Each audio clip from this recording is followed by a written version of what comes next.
welcome to another episode of Tomes and Tunes. This is episode 45. Oh my gosh, 45 weeks of talking about books and swapping songs with songwriters from all over the place. That's pretty much like my favorite thing in the world. So this has been really fun. And episode 45, I have a guest from Northern California this time.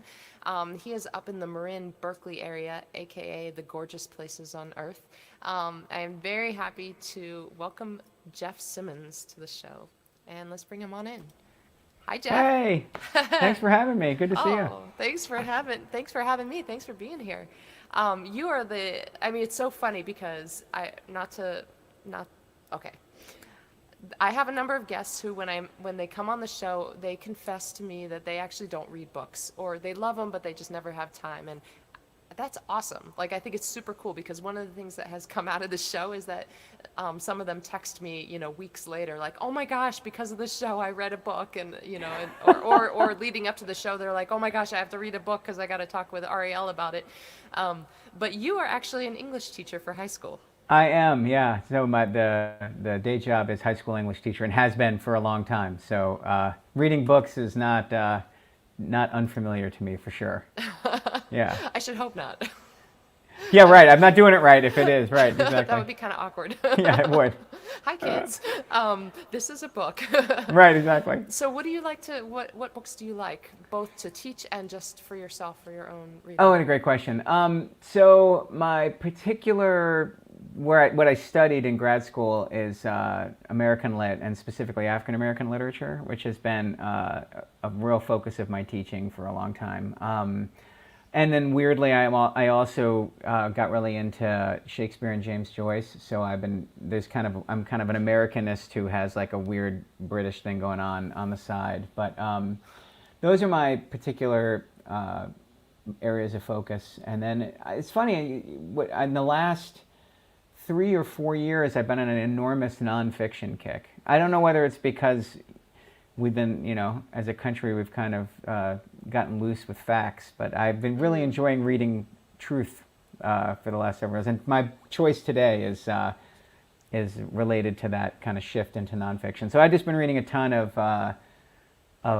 just from the history of the mundane to like some pretty epic things. So it's interesting that you're talking about the truth and nonfiction and that versus fiction. And I've been thinking a lot. I do write creative nonfiction. I read a lot of nonfiction, literary, with a literary bent, not so much history books.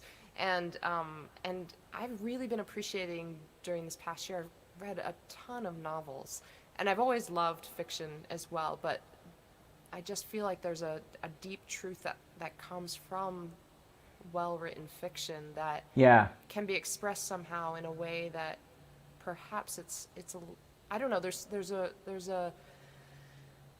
something that fiction can sometimes get at that nonfiction can't, and there's something that nonfiction can get at that fiction can't. But well, I think you're right. The interiority of a person. I mean, great fiction really takes you inside, and if it's done well, then the story of one becomes the story of many, and that really, a great novel can provide truths that are really small and intimate, and yeah, that's a remarkable piece of it. And I think I don't know where the nonfiction thing. I just feel like maybe I feel a certain.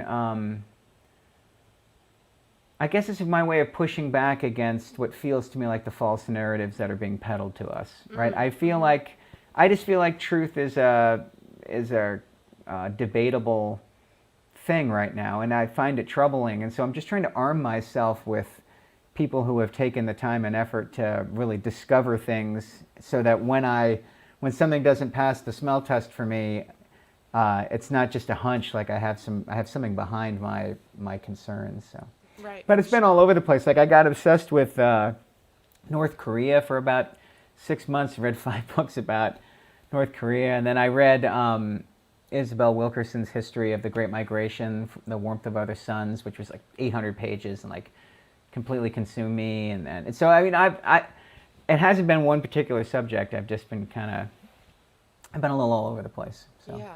Now, do you like to read books, physical paper books, or do you like to I do. Yeah, on a Kindle or something. I do a ton of reading on the screen just because, it's where research is, and for if I want to know something right away, it's usually digital, and I guess I don't mind it very much, but I really love a book, especially if I'm not reading for information, or if I'm not reading to find out if the Giants won. If I really want to lose myself in it, That's golf, right? yeah, That's golf. yes, exactly. Right, yeah. Stephen Curry and Draymond Green, fantastic golfers. No, but if I really want to lose myself, I love. We were just talking about this in the department, like whether or not we should switch to digital for summer reading or make the kids buy the book, and we're Luddites in that respect. Like the whole department was like, they gotta have the book, So we'll Yeah, see. I'm of two minds about it. One is, the tactile experience. You can dog ear pages, and I realize that there's technology that you can virtually dog ear your page, but there's something different about actually turning down the page, or sometimes sadly I write in the margins, or something. There's like a corporeal engagement with the physical object. Like, we are physical objects in the world engaging with each other, the human body and the book. And Yeah. I feel like that is part of the experience of reading. It's a little bit like, I was talking with Joel Eccles last week on this show about the role of the audience in a live performance. Now, this time of COVID and the performers and the audience, like that's a relationship, we're thinking a lot about. But I was thinking more about the audience to the audience, how they feel just being in a room together, and how that adds to the magic. Forget about what's happening on stage.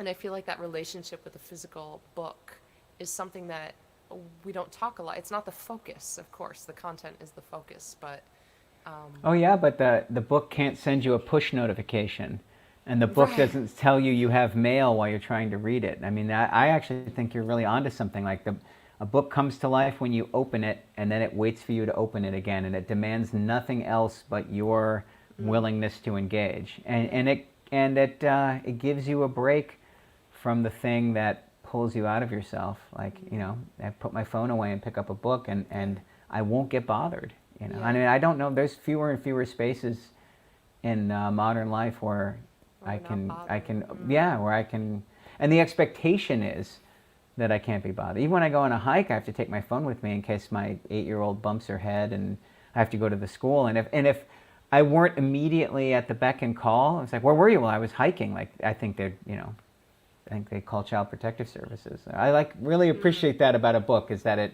all it demands of me is that I open it, and you open it. yeah, so Yeah. And I do listen to audiobooks also. So simultaneously, I'm always reading a physical book and listening to an audiobook, because I go for a walk for like an hour a day. And sometimes I listen to podcasts, and sometimes I talk to, friends, or other people who aren't friends. I'll say that they're all friends. But then when I, or sometimes if I'm doing dishes, in the house, I'll put on an audiobook. But I always also am reading probably several physical books at the same time. And oh, see, we're really different in that regard. you're a single book. I'm a one and done, yeah, Oh. and I actually can't keep three. If it's a complicated thing, I can't spread them out.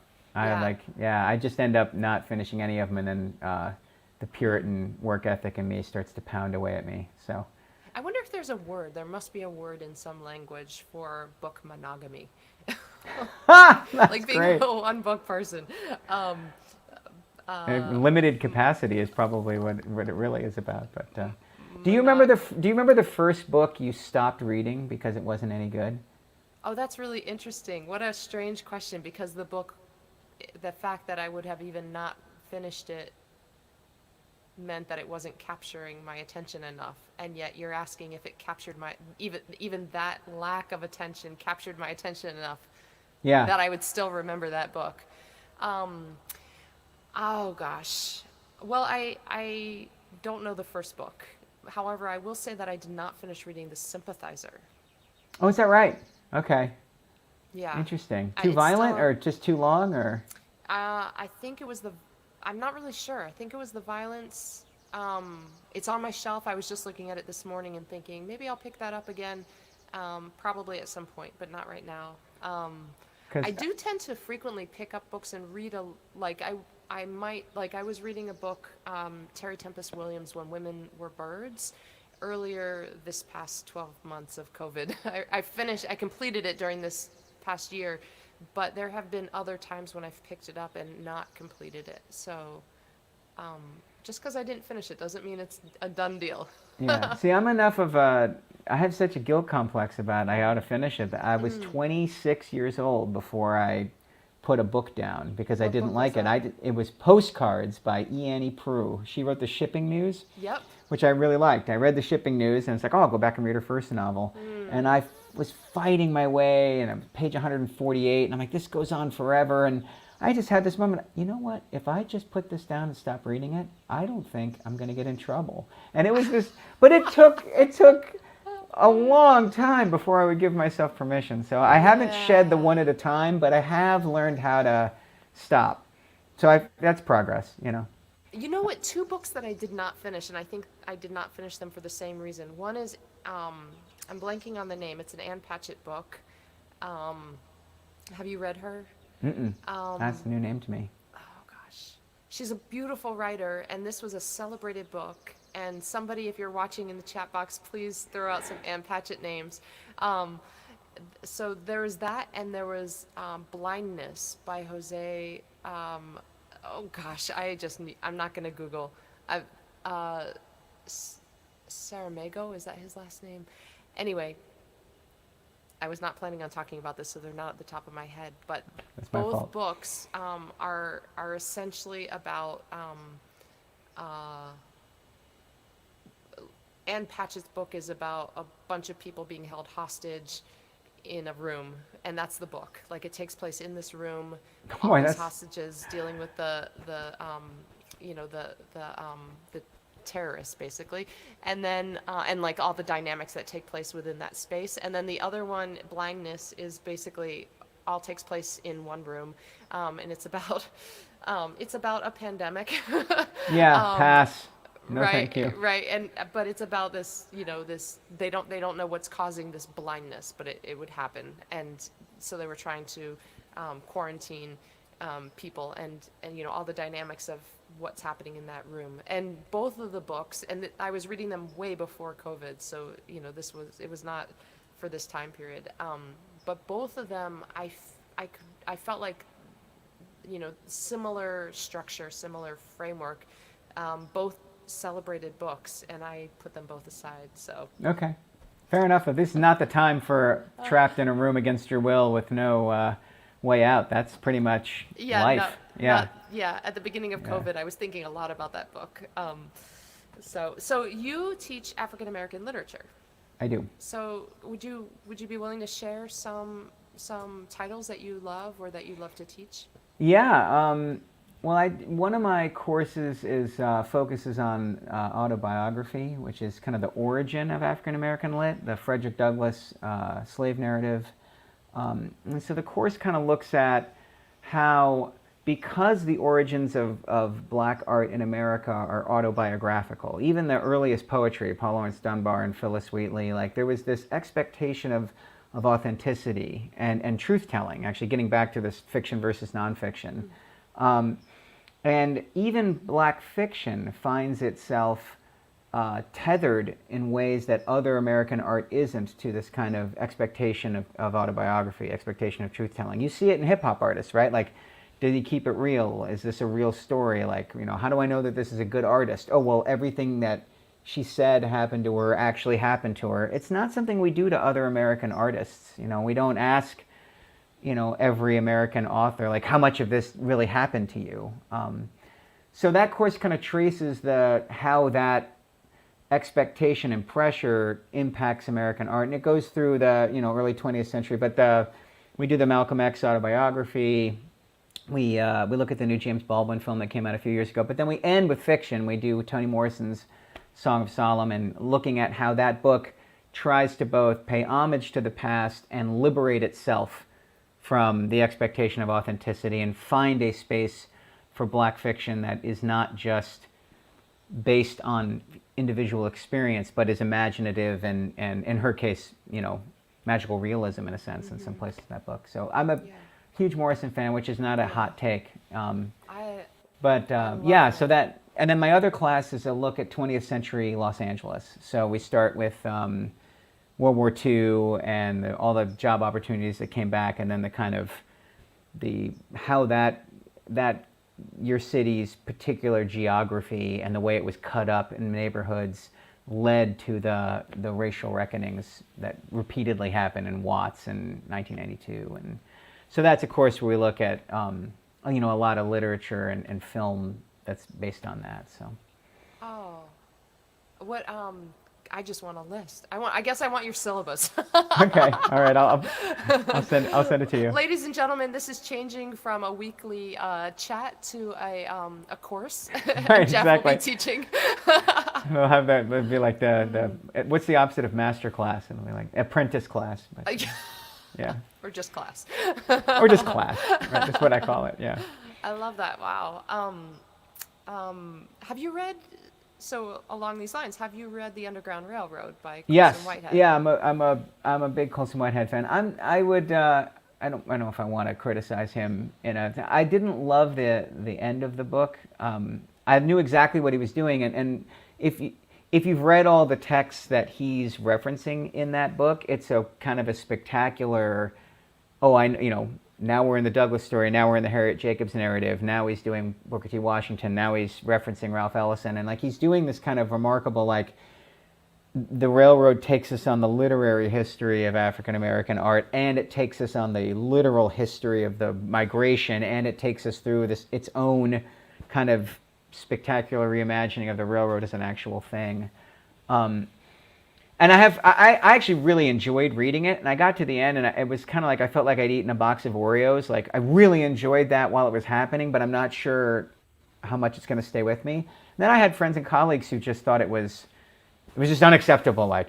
People are going to think there was a real railroad, and what is he doing? I didn't have that reaction to it at all, but I love his work, and he's I just think he's anything he writes, I'll read just because of the track record he's got going.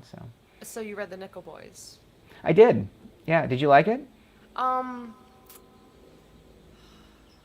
one was. I mean, not emotionally hard or equally as hard as The Underground Railroad, but more difficult to read for some reason for me. I wanted. I don't disagree with that. I blew through The Underground Railroad like a knife through butter, 2 days. Yeah, and totally. Nickel Boys I was just harder. wanted to consume it fast and furiously, and Nickel Boys. I think it was the braiding of the time narratives and the bouncing back and forth, and then it's interesting that you brought up the end of The Underground Railroad. I found the ending of the Nickel Boys less believable. The shift of identity that comes up at the very end, and I was like, okay, that's actually. It's an interesting idea, but I don't say that I fully believe that about the character. That's interesting. I feel like he's one of those writers, there are some musical artists who will make a record that is beyond my enjoyment, but not beyond my intellectual fascination. I feel that way about the Miles Davis in the late 60s. Bitches Brew is not a record I put on to enjoy, but I continue to learn something from it as a musician. And Whitehead's kind of maybe one of those writers now for me that I'm not like, oh boy, but I do feel like, something's going to happen in here that's going to rotate the cube for me a little bit. So I gotta say that just as a literature lover, I adored The Underground Railroad.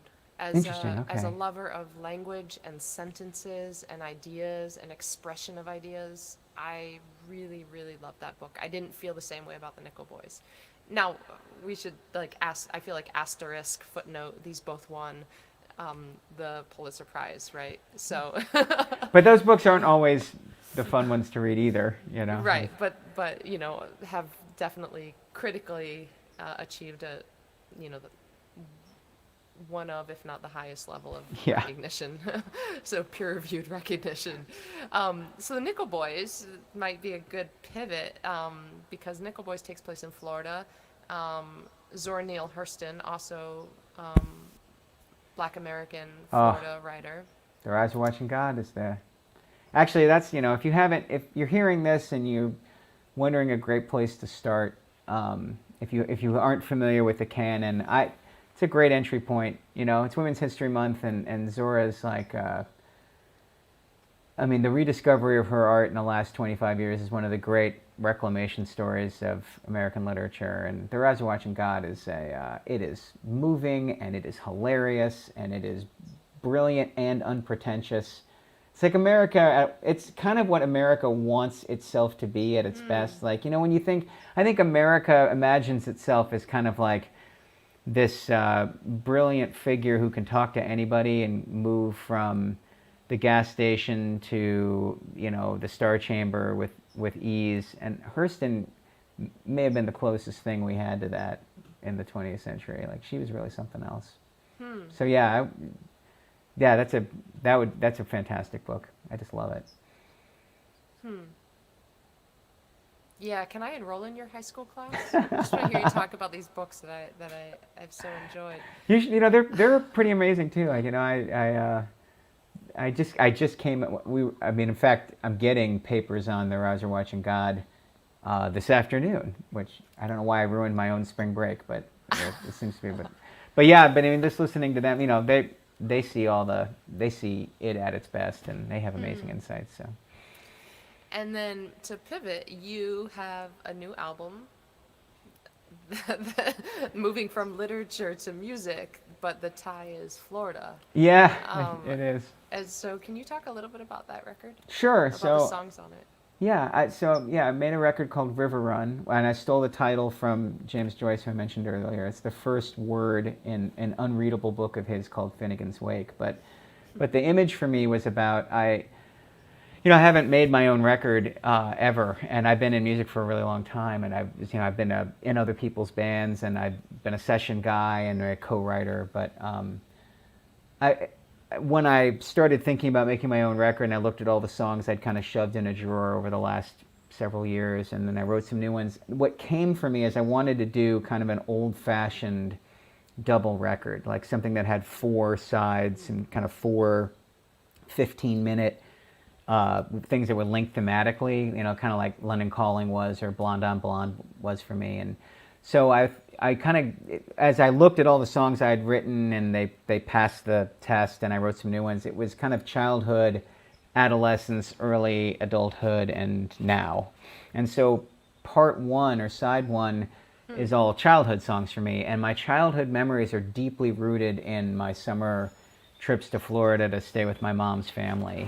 We had, my mom is the one that left, and the penance she paid was to come back every summer with us and sit at the Florida altar for a month. So my whole childhood from like 3 to 15, Florida like has this, they're just like, my childhood image is just imbued with that place. And then my mom's family is pretty colorful, and so I took and borrowed characters and kind of smashed them together and kind of invented a version of myself. And so what unifies the first 4 songs of the record, or what, if there were sides, side 1, they're all set in Florida. And the character's the same kid, but he's a little bit different. But that's basically why the track 1 is called Florida, and there's a track called Kissin' Me.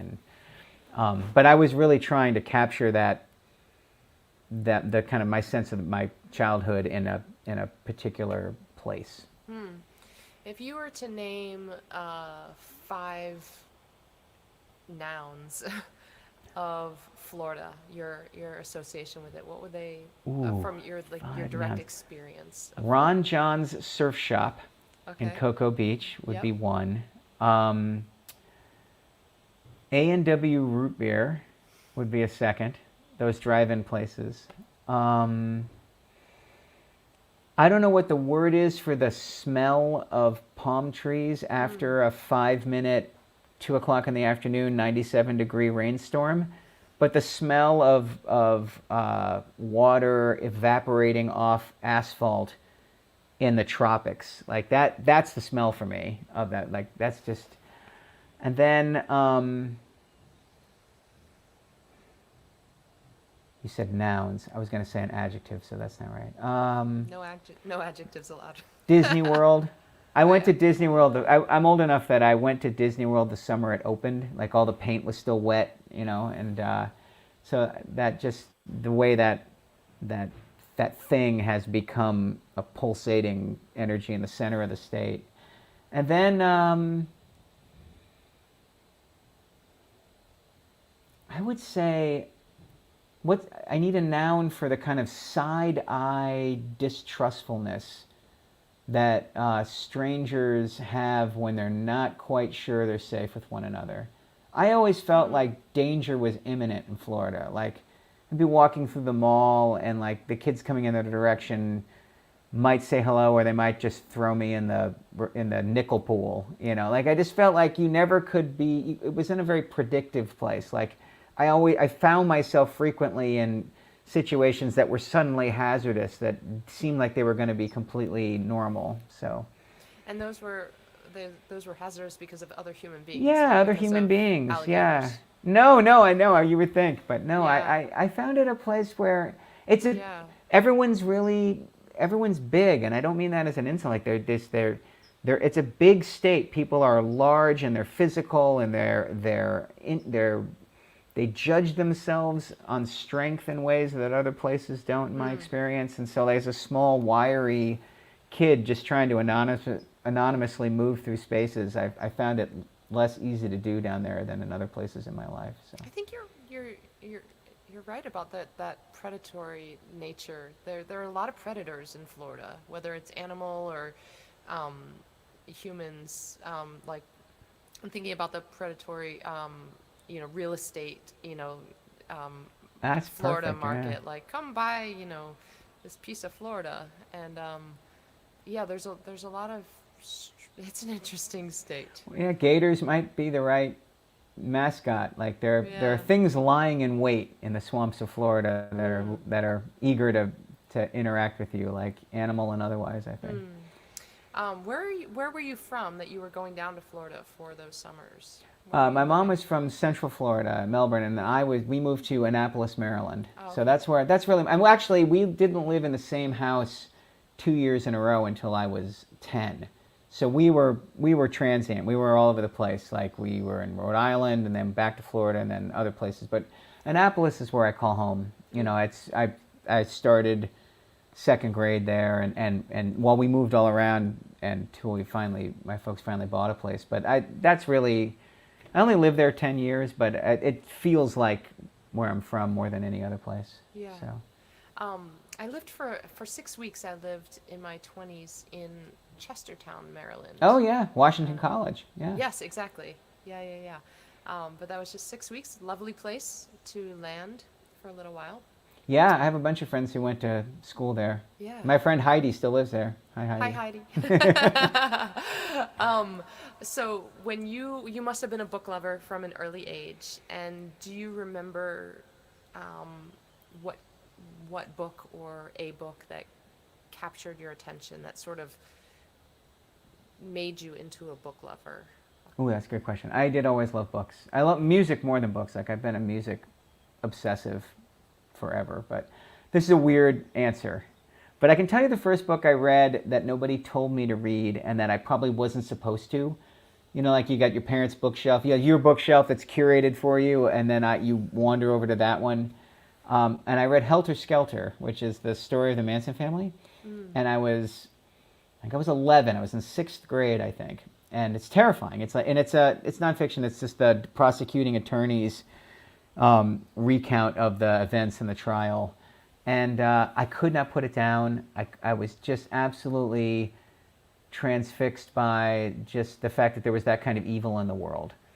And that people were capable of doing that to one another. And it was, you're 11, like, you're just discovering, like, the music of the past. And, so, like, it's the same summer that I really discovered all the Beatles records. And, was learning about what the Summer of Love was. And, my parents are boomers and, who had wanted to think that, like, they were sprung from this kind of peace and love culture. And that book just put a pin in that. And reminded me that any narrative about the past has more than one point of view. So that book, I read it, and then I read it again, and then I read it again, and I was really reading it the second and third times, both to get over the nightmares I was having, but also just because I felt like I was punching up. Like I felt like I was kind of rising to the level of the material in terms of what it had to say about what was out there in the world that I needed to start to prepare myself for. So that's a really vivid memory from childhood of a book that changed me. So Interesting. And what is a book now, recently?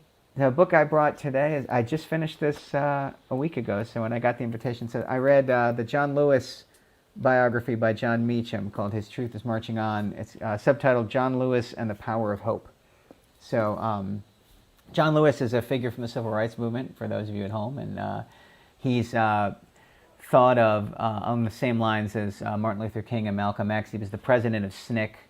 And he was involved in the freedom rides and the lunch counter protests, and he's probably most famous for almost being beaten to death on the Pettus Bridge. He's in the movie Selma. He's the civil rights leader who receives the most severe beating. He only got like a third of the way over, and probably physically suffered in the civil rights movement more than anybody else. Like the list of physical assaults on him is just extraordinary. He then went on to become a congressman that served the Atlanta district, and he died last year after getting the Medal of Freedom from Barack Obama. And in fact, if we are able to pass a Voting Rights Act to undo this kind of really sinister backlash to the latest election, it will probably be named for him. It'll probably be called the John Lewis Voting Rights Act. So, and I knew about him and I knew some stuff, but I definitely learned a lot more. But equally interesting was the author's take on him, because he had a very particular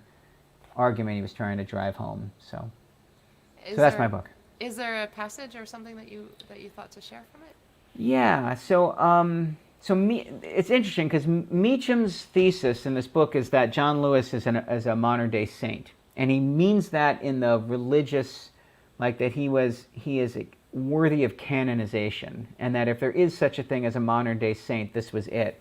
And he's very deliberately invoking the religious nature of the word saint, because Lewis himself was so religious, and his version of the beloved community that he was trying to bring about with the civil rights movement was Christian in nature. Like he really felt like like Thoreau or Emerson or the Transcendentalists, like for him it was related to this kind of inspiration, individual relationship with the divine. But what I think is weird is that Meacham goes so far out of his way to make a hero out of Lewis in this particular way. Like, not only did he stand for the right things, but he was the right kind of person as well. And I gotta find my page number. But Lewis himself knew that was a mistake. Like, the thing that I love about Lewis is that he didn't make the mistake that the people who were working with him were saints, And so I thought I had the right page, and now I don't. Let's see, I'll give up if I can't find it really equal. I can just tell you what it says. But Lewis's take on the people who led the civil rights movement is, it doesn't matter who the people. I found it. Nearly a dozen years older than Lewis, King was more an elder brother than a father figure, and he was far more learned and polished than the boy from Troy. It was not quite hero worship, though. Lewis did not seek a pulpit like King's. He never forgot that the mortals around him were just that, mortals, and that he was serving a cause with divine origins and purpose. His joy in finding a King and later a Robert Kennedy was about seeking the best means to channel his sense of justice into redemptive action. Lewis knew the gospel story of James and John's request to sit at the right and left hands of Jesus in the kingdom of God, a plea for power and place that the Lord turned back on his apostles, telling them that he who would rule must serve, a reminder of the radical nature of the New Testament, in which the earthly order of things would one day be overturned. King gave Lewis an intellectual framework, but Lewis's motivations was by all accounts innate. And I feel like we're in this moment in American culture where we're expecting people to equal the causes that they that they champion. That's a dead end, right? Like, I have students who are like, I don't want to read a dead old white man, right? Why are you making me read Henry David Thoreau, right? He doesn't use gender neutral pronouns, and he's an old white man, and what does he have to teach me? But it's not Thoreau I'm trying to teach. It's the concept of civil disobedience that I'm trying to teach. In 1845, Henry David Thoreau went to jail for the rights of the enslaved and for the rights of Mexican sovereignty. I don't know a white guy in 2021 who would do the same. Now, is he a product of his moment? Sure. Is he writing, does he refer to men, meaning everybody? He does. And is he limited in his scope as an 1845 human? Absolutely. And 150 years later, he should feel antiquated and out of touch. But so will we, right? Martin Luther King, if you hold Martin Luther King, the man, up to judgment, he's not perfect. And for many people, he's the closest thing America has produced to a Jesus figure. But Lewis knew that was the mistake. Like, Lewis says, it's the cause, not us. We are imperfect. We are humans. We're going to get drunk occasionally. We're going to hurt somebody's feelings. We're going to have moral failings. And it doesn't matter, because it's the right to aspire to a beloved nation and a beloved community that matters. And then at the same time, this book says, oh, and Lewis was a saint. It's like he's missing the whole point of Lewis's message. Like, Right. you have to stand for something, because 100 years from now, we'll all seem like monsters. My grandchildren will look back at 2020 and ask me questions about the world I live in and be appalled. How could you treat people the way you treated them? Like, did you get kicked by a horse? Was there lead in the water? How could you have been so exclusionary and terrible to other people? And I will say, it didn't feel that way at the time. In fact, we felt like we were opening the... So I feel like one of the great problems we have in America right now is we expect our leaders to be the causes they believe in, and they can't. And so we're canceling, and we're Twitter shaming, and we're like, can you believe Joe Biden thinks we should do this when he can't even walk into an airplane? Like, I just think it's missing the whole point. So for me, the big takeaway from this is, if a guy is beautiful and close to perfect as John Lewis can remind me not to expect perfection from people, it's the least I can do. The least I can do is try to be a little more empathic and a little more forgiving, both of other people and myself. So that was my big takeaway from it. Beautiful. Love it. Oh, there was a question right on my lips. It had to do with cancel. Oh.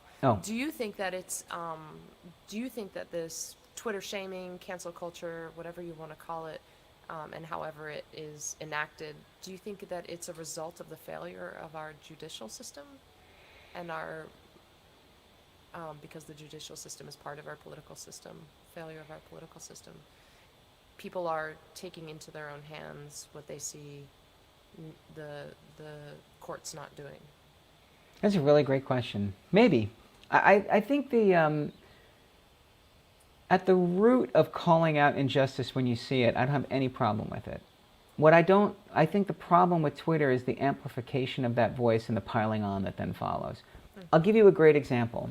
I played the name game with my 9th graders today. It's the last day of the quarter, and they turned in a paper. I was like, let's do something fun. So I have everybody write a whole bunch of names on pieces of paper, and then we put them in one big hat, and then they have a minute to get the class to guess. It's fun. They practice. Are these famous people names, or what? It's a kind of a combination of famous people, not so famous people, and their best friends from 3rd grade. So it's so they're kind of real challenging. people. Okay. Yeah.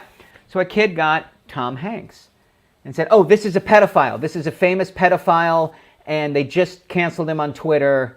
And they start yelling out all these names, none of whom are either pedophiles or... And I was like, first of all, no, Tom Hanks is not a pedophile.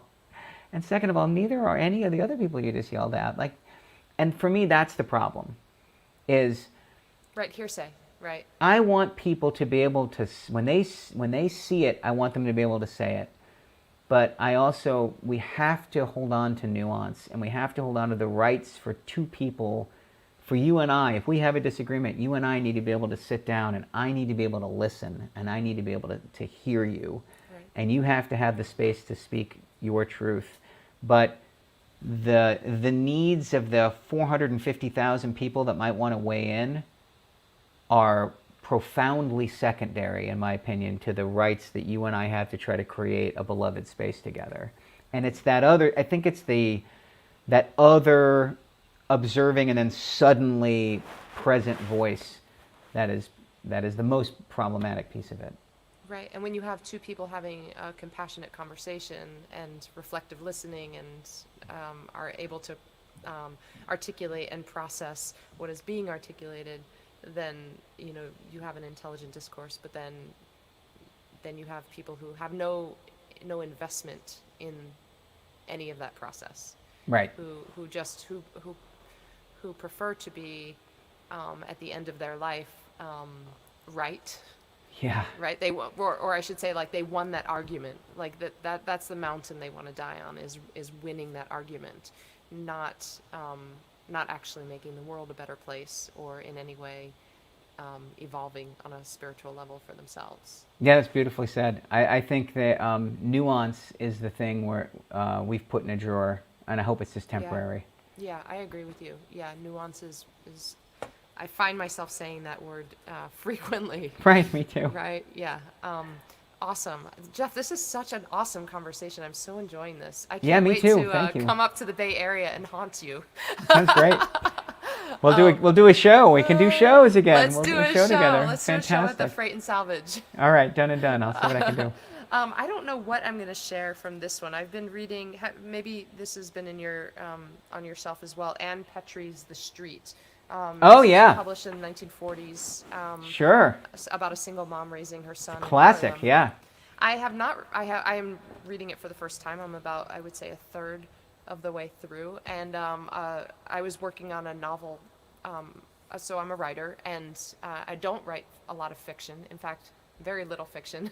But I had this idea for a novel, and I had a writing mentor who said, well, why don't you, send me some pages on that, and let's see how it goes. And so at his encouragement, I started the book and got about 2 chapters in, and then kind of stopped it. So it hasn't gone any further than that. But it was taking place in 1940s New York City. Oh, wow. The protagonist was going to be is a Jewish girl who is in her, I think, early 20s, living with her parents. Of course, the global backdrop is World War II, but they're in New York, and they're living in the meat packing district, or at least that's where her father has his shop.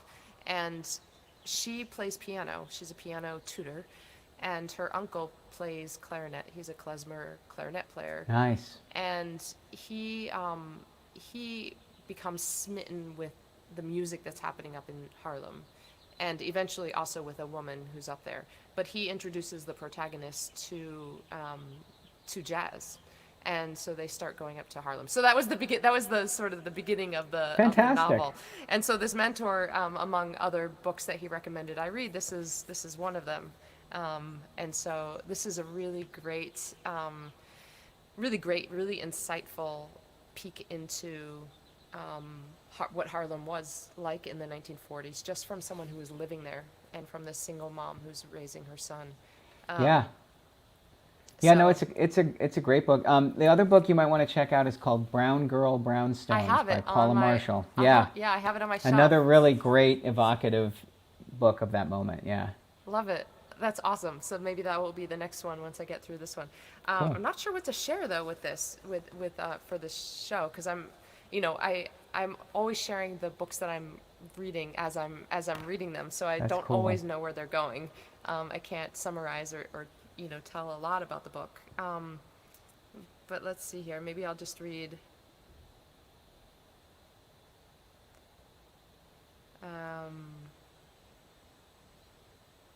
I have this page dog-eared, and so that must have been for a reason. So I'll just start there. Okay, great. And I don't know where it goes, because I've read several pages since. Okay. Okay.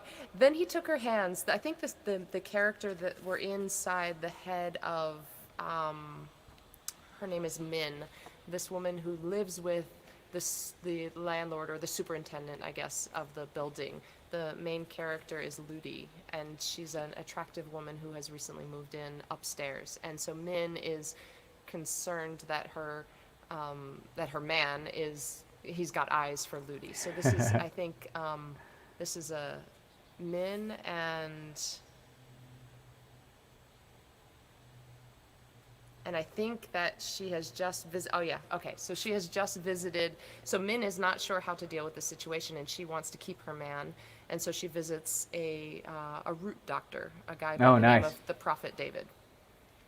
So then he shook hands with her, and she thought talking to him had been the most satisfying experience she had ever known. True, he hadn't said very much, except toward the last, when he was telling her how to use the things, candles and things like that. The satisfaction she felt was from the quiet way he had listened to her, giving her all of his attention. No one had ever done that before. The doctors she saw from time to time at the clinic were brusque, hurried, impatient. Even while they asked questions, is the pain here? Is it often? Do your shoes fit? Their minds weren't really on her as a person. They were looking at her feet, but not as though they belonged to her and were therefore different, individual, because they were hers. All they saw were a pair of feet with swollen, painful bunions on them. The words were in the expressions in their faces. Even with the colored doctors, she felt humble, apologetic. Even Jones, when he was in a good mood, never listened to her, so Jones is her man. Even Jones, when he was in a good mood, never listened to her. She might as well not have been there. All the time she was talking, his mind was on something else. Something set him to frowning and biting his lips. And her madams, short ones, fat ones, harried ones, calm ones, drunken ones, none of them had ever listened when she talked. They issued orders to some point over her head until sometimes she was tempted to look up to see if there was another head on top of her own, a head she had grown without knowing it. And the minute she started answering, they turned away. The few times she had a chance to talk to the preacher at the church, he interrupted her with, "We all got our problems, sister. We all got our troubles." And he too turned away. So I guess that's interesting that I turned over that page and dog-eared it, and we were talking about how people don't listen to each other just a few minutes ago. So. Yeah, there's probably something there about, the African root and storytelling and presence versus kind of a Western, faster-paced, transactional society, right? And then, this, idea of, to take the time to listen and be with somebody is even as a lost art, even in the 40s, Yeah, that's something that really comes across in Their Eyes Were Watching God too, and in totally. Beloved, that just stillness and presence of listening. It's hard sometimes though to parse out what is the writer's expression in. What is the writer's literary style? How do they slow down the pace versus what is society actually doing? Yeah. Is society slow or fast, or is it the writer that's slow or fast? Yeah, that's a good question. Right. Jeff, this is so fun. I think that it might be time for some music. All right. Very Would you be cool. willing to play a song? Yeah. Is that the guest goes first? Is that how it usually goes? After you. Okay. All right. So this is not a Florida song, just because I was trying to figure out how to turn some of these into just acoustic guitar songs. But this is one I've probably played by myself more than others. So this is from part 2. This is a song about. This is based on a true story. I was dating somebody, and they broke up with me. And they broke up with me by saying, "It turns out I never loved you. I just loved the love you had for me." And even as they were saying it, I was like, I am stealing that bit. So I'm sorry, I gotta go write a song. Excuse me, if you could just hurry this up so I can write this idea down. Yeah, so this is not me. I am inhabiting the character of the rake. But there's just something about adolescent love that invites solipsism and sometimes leads to people. I guess I didn't know what the term gaslighting was when I wrote the song. It's kind of an older one, but it's probably the ultimate gaslighting. So anyway, it's called I Never Lie when it comes to that. So we'll see how this goes.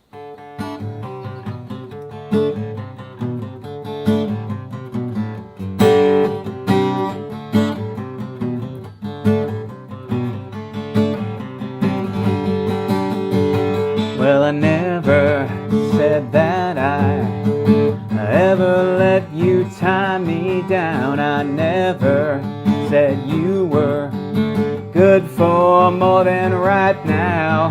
You seem to think that I was falling for you. Well, I fell in love with the love you had for me, it's true. There is nothing now, I'd explain it if I knew how, but I never lie when it comes to that. I never lie when it comes to that. Well, something won't let me love you, and that's the sad fact. I never lie when it comes to that. Well, don't look so bewildered. You said you'd give me time, and I warned you that I might never make up my mind. You got yourself in too deep for your own good. I'd be there to help you, oh, if I only could. Well, you gotta help yourself. Start by finding someone else, 'cause I never lie when it comes to that. I never lie when it comes to that. Well, something won't let me love you, and that's the sad fact. I never lie when it comes to that.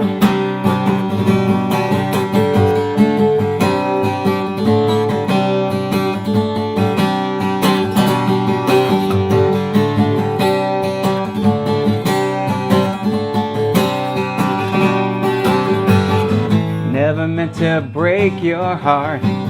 Don't look so blown apart. We've gotta do what's right, but you can stay and turn off my light, 'cause, well, I never lie when it comes to that. Well, I never lie when it comes to that. Well, something won't let me love you, and that's the sad fact. I never lie when it comes to that. Oh, I wouldn't lie.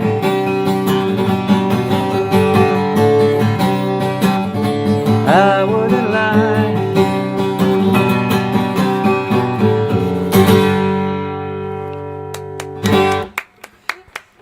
I love it. I was singing along. That's so fun. Thank you. Oh my gosh. Oh, so that was from the second part of the album. The Yeah. B-side of the first record. So Track that was 5. Yeah. Track 5. So that's adolescence, right? Adolescence, or right? Yeah, early adulthood, Early, you know. right. Yeah, that's the, you know, that side's got all the mistakes, and then, you know, redemption on part 2, hopefully. So. Redemption and enlightenment. Yeah, exactly. Exactly. I love it. Oh my gosh, all those young relationships. Whew, brings me back. It was really fun though, really fun. Like I wanted to just like, I could just feel the energy if you were playing it with a band, or even if you were solo on a stage. Like that would be a song totally, just people are moving around. Yeah, I hope so. Yeah. I mean, that's, you know, I really appreciate when I go to a show and from the first 30 seconds it's clear that the musicians are there to entertain me. You know, like I really appreciate a group that's like, you showed up, let's make something special. As you were talking about that synergy between audience and artist, like I really appreciate when people give the audience permission to let go and have a good time. So that's definitely, you know, if we get back to things, that's I'm hoping to provide that for people. So Yeah, that's awesome. Well, I would like to come to one. Yeah, of those. I would love to have you. I'd love to make that a possibility for you. So It's just so gorgeous up in your neck of the woods too. Oh my gosh. Yeah, I really. haven't We are spent enough spoiled time. rotten. Yeah, I haven't spent enough time up there, but whenever I do, I'm like, wow, people go to Italy. They go I to, know, you know, right? it's like they fly across the world, and you know, I just have to go up the, you know, the freeway a little bit, and you know, California is a Garden of Eden, a paradise to live in or see. Yeah, it's pretty great. So while you're tuning up, I'm going to do two things. One is I'm plugged into a dead outlet, and I'm at 6%, so I don't want to. Oh my gosh. We're going to break the fourth wall here and move a little bit. But also, I want your fans to realize that you're writing a song a week. Is that correct? I am. I'm writing a song a week. I have done this in the past as well, at times, a couple times actually in my life, and it is, you know, I kick and scream every week about it, and then, you know, in the end, I always grow as a songwriter. I always have breakthroughs, and I also end up with a lot of new material, of course.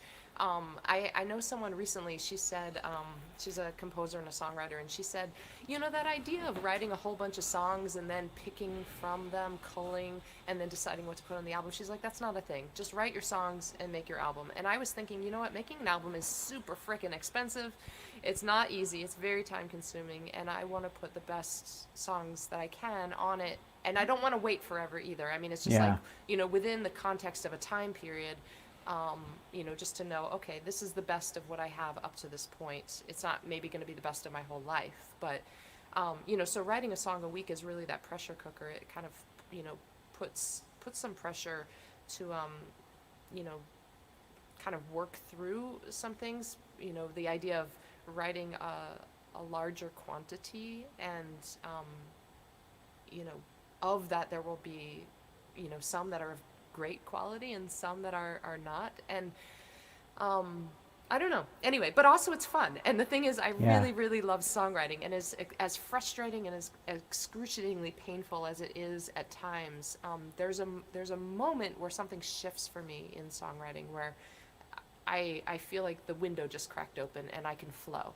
or the door opened and I can flow. And I realize that the part of what doesn't feel good in the process is when I feel like I'm just banging against the walls and I haven't found an opening yet.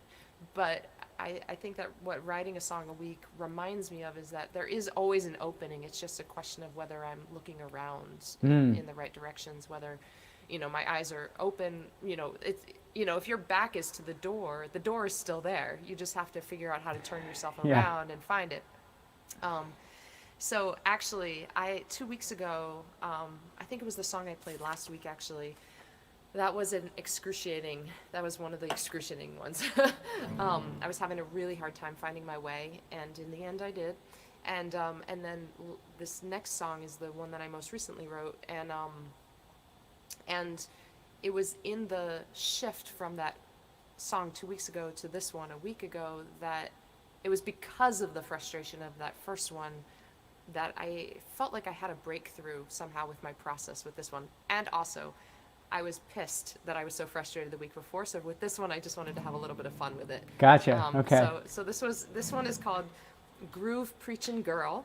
And my friend who is holding me accountable every week, and I'm holding her accountable, she sent me the prompt was record player. And so Nice. I was thinking about I don't know, different memories of record players, and I was trying to think of, you know, which of those memories holds gravity for me in my mind. And I remembered this party that I went to in college. I don't remember whose house it was. I was not a particular party goer. I was more of like a Friday night in the library kind of girl, or like, Gotcha. you know, one-on-one walking with a friend, you know, down the street smoking a cigarette, having a intimate conversation. Like, that was more my vibe.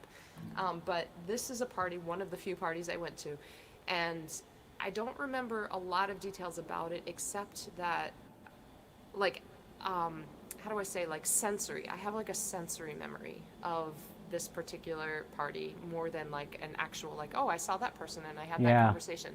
But what I remember was moving through this house and landing in this bedroom, and there was a girl sitting at the record player, and she pulled out a record from the stack, and it was Ricky Lee Jones. And it was the first time I had ever heard Ricky Lee Jones, and I found myself thinking about that with this song. I want to That's say great. hi Okay. to to Carlos. He and I went to music school together a long time ago. Hi, Nice. Carlos. He is in Florida. Speaking of Florida, Very good. it all comes back to It Florida. all comes back. Yeah. So that said, this is a new song. I played it at an open mic last night. So Okay, I have great. actually performed it live. Not the one world time. premiere. Okay, Right, got not it. the world premiere, but so Groove, Preaching Girl. I have to turn on my headphones. I can't hear myself. Can you hear the guitar? That was great. A haze of smoke, wall of sound. I cut right through the kitchen, sliced right through the crowd to the low-lit room in back with the cinder blocks, shelves, and the vinyl stacks.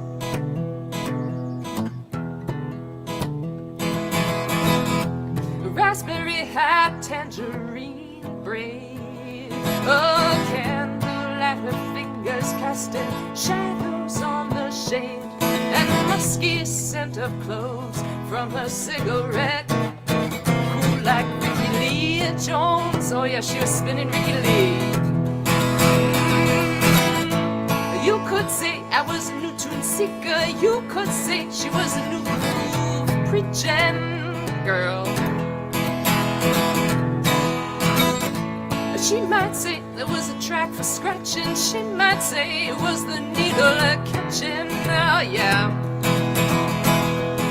Well, I won't say if I backed away. Oh, no, no, no, no, no. I won't say if I played it safe.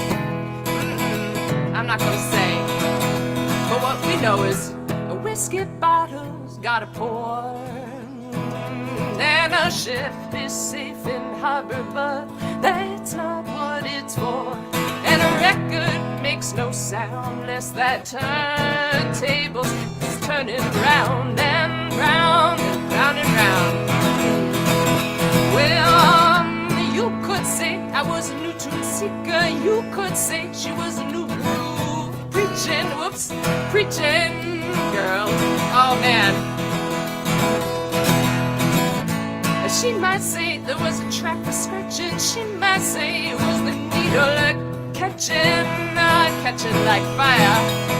Well, I won't say if I backed away. Oh no, no, no, no, no. I won't say if I played it safe. I'm not gonna tell. Hey, you take it, Billy. Hey, do you remember that guy Chuck E? Yeah, he used to wash dishes down at the True.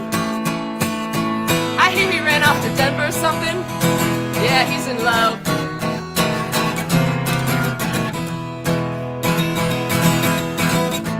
You could say I was a new tune seeker. You could say she was a new groove preaching girl. She might say there was a track for scratching. She might say it was the needle catching. You know how it runs like wildfire. Well, I won't say if I backed away. Oh no, no, no, no, no. I won't say if I played it safe. I won't say if I backed away. Oh no, no, no, no, no. I won't say if I played it safe from that new groove preaching girl. That's all I got.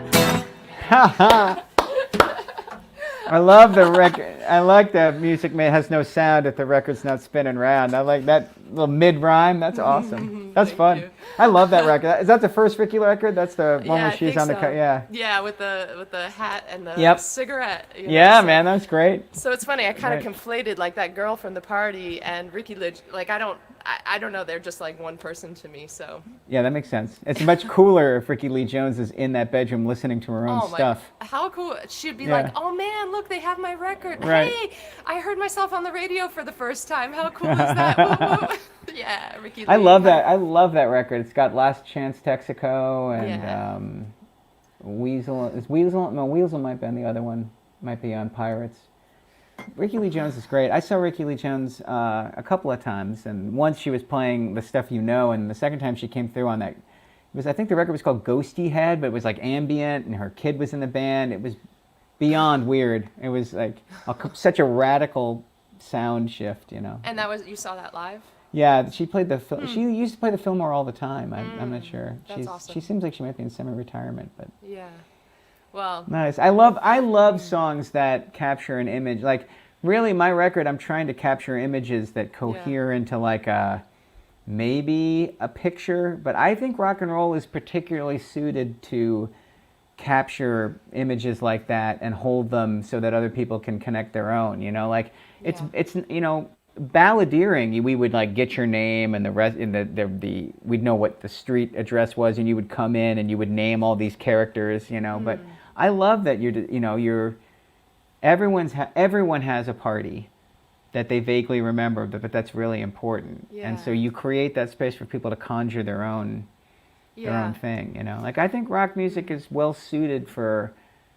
There's something about the soundscape that it's better for non-narrative storytelling for me anyway. Like I love Quadrophenia and I love OK Computer, and I like that idea that these songs belong in this order, but not because it's Act 1 to Act 5, but because you take them all together and you've been in this thing's skin, you know. So.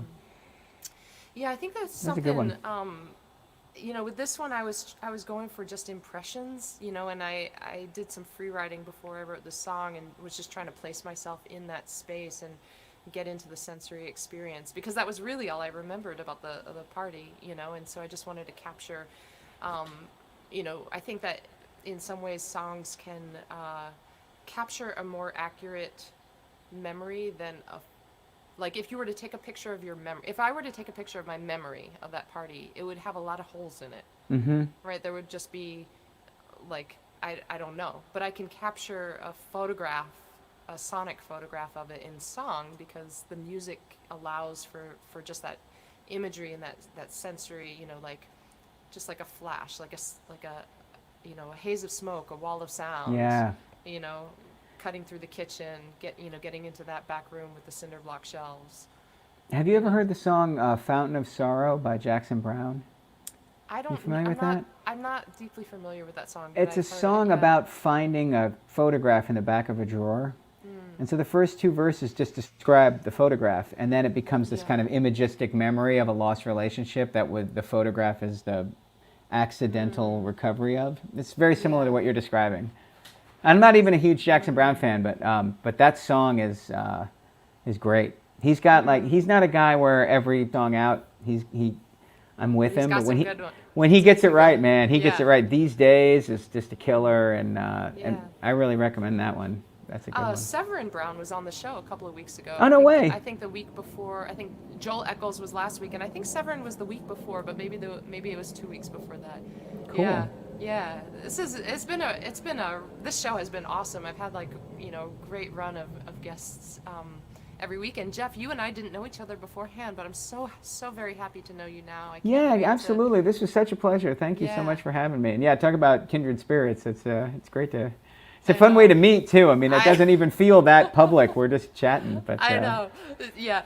Never mind us, people. We'll just continue talking over here about books. Jeff, are you playing any shows, or is there any place where people can catch you? There's nothing booked. Like everyone, I'll be doing Instagram Live, and I'm undoubtedly charming and fascinating. So feel free to jump on. I mean, I don't know what I'm doing, but I'm trying. But I'm gonna do a CD release party this fall sometime, and then once things are back up and running, I have a lot of wonderful friends who play a lot of shows, and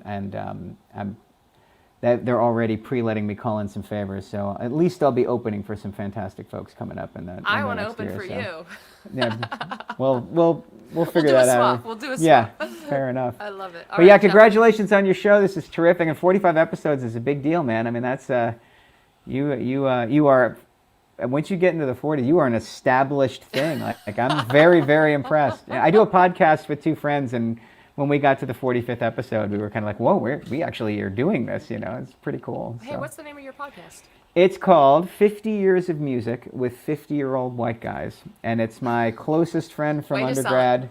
That's very good. Yeah, I know. It's both my closest friend from grad school and my closest friend from undergrad, and they're now really close too. And the three of us have been getting in arguments about music for 25 years, and so Tim, who's the host and genius behind it, was like, all we have to do is press record, and it has let's been just do this online. it's been fabulous. But not unlike this conversation, the excuse is Yeah. just I get to see my friends for an hour a week. So That's so cool. It's great. And can people catch that on? Where can they find that? They can find that everywhere that podcasts are. It's at Apple. It's on Spotify. It's I think Apple is the one where most people find it. But it's if you type in 50 years of music, white guys, well, thankfully we're the first thing that comes up. I'm afraid of what else might come up in that search, but Is it yeah, I like think 50 or 50? 50 50 years, okay. yeah. 50 years of music. But we do, we take every year, we do a year, we talk about the history of the year, what was going on with us, then we each pick our favorite song from the year. So we started in 1969 when we were born, and we just put out 2015. So we're going to, Oh, fun. once we finish, we got to go back and have some guests and do some more thematic episodes. But it's been great. Awesome. You are underneath the Burbank Airport flight pattern. Can you hear it? I can. Oh, that's a helicopter, actually. That's the city bird of Los Angeles. Got it. That's the third one since we started chatting. So I was. Yeah, that's another thing about living in Marin County. There's nothing in the air. This is real, people. This is the real world here in Los Angeles. Yes, yeah. I know. I have to. What can you do? Have to get my tofu ice cream and meditate on Mount Tam and get away from it. That's exactly right. Oh boy. Right. But yeah, no, Jeff. I have my Jeff Symonds music, and I'm on all the places. So if you're hearing this or seeing this, please, I'm just kind of getting started. So any and all engagement it's super generous to spend time with other people's art. I super appreciate anybody who listens in advance, and I so appreciate you giving me a chance to. I thank you for shining a light on my efforts. I really am grateful. It's an equal exchange. Thank you so much, Okay. Jeff. I'll Great. see you in the green room, and I will say goodbye to everybody here. Thank you so much for joining me and Jeff today. By the way, Carlos, that wasn't a Berkeley party. It was at the college I went to before Berkeley. That's just a little thing for Carlos. Next week, episode 46, we have Jay Stott from Colorado. So we got a whole bunch of guys happening right now. A couple of weeks of the dudes, and it's really fun. And we got Matthew Moran, after that, Rags Rosenberg, and then after that we bring back the ladies, Stella Schindler. So I hope you are having a good week. I hope that you have a wonderful month of April, and get your shots, your vaccination if you haven't already, and just stay safe. I will see you next time. Take good care.